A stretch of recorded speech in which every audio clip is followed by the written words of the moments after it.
மற்றும் ஒரு அண்மைச் செய்தி, தமிழகம் முழுவதும் மின்கட்டண உயர்வை கண்டித்து அதிமுகவினர் கண்டன ஆர்ப்பாட்டத்தில் ஈடுபட்டு வருகின்றனர். இந்த நிலையில் கும்பகோணம் காந்தி பூங்கா முன்பு அரிக்கன் விளக்கை கையில் ஏந்தி கண்டன ஆர்ப்பாட்டத்தில் அதிமுகவினர் ஈடுபட்டு வருகின்றனர். இது குறித்தான கூடுதல் விவரங்களோடு நமது செய்தியாளர் கார்த்திகேயன் இணைகிறார். வணக்கம் கார்த்திகேயன், விவரம்.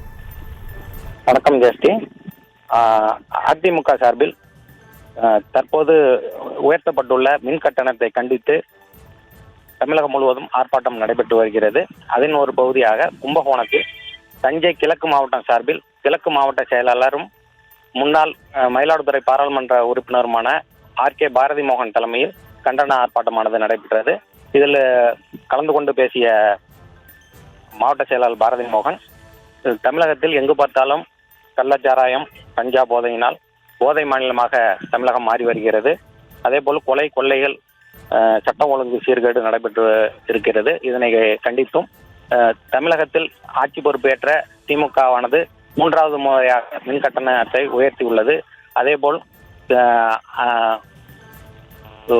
அரசு நியாய விலைக் கடைகளில் வழங்குகின்ற பாமாயில், தோரம்பருப்பு போன்ற அத்தியாவசிய பொருட்களை வழங்குவதை குறைத்து கொண்டு உள்ளது. அது முற்றிலுமாக அதை நிறுத்துவதற்கான முயற்சியில் ஈடுபட்டு வருகிறது. இதனை கண்டித்தும் அந்த ஆர்ப்பாட்டத்தில் அவர் கண்டன உரையாற்றினார். மேலும் கைகளில் அரிக்கன் விளக்கை ஏந்தி கொண்டு கட்சி கொடிகள், பதாதைகளுடன் கண்டன முழக்கங்களை எழுப்பினர் கட்சி தொண்டர்கள்.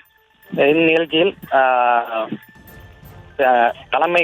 முன்னாள் தலைமை கொறடா திருச்சி மனோகரன், மாநகர செயலாளர் ராமநாதன், ஒன்றிய செயலாளர் அறிவழகன், முத்துகிருஷ்ணன் உள்ளிட்ட ஏராளமான அதிமுக தொண்டர்கள் கலந்து கொண்டு கண்டன முழக்கங்களை எழுப்பினர்.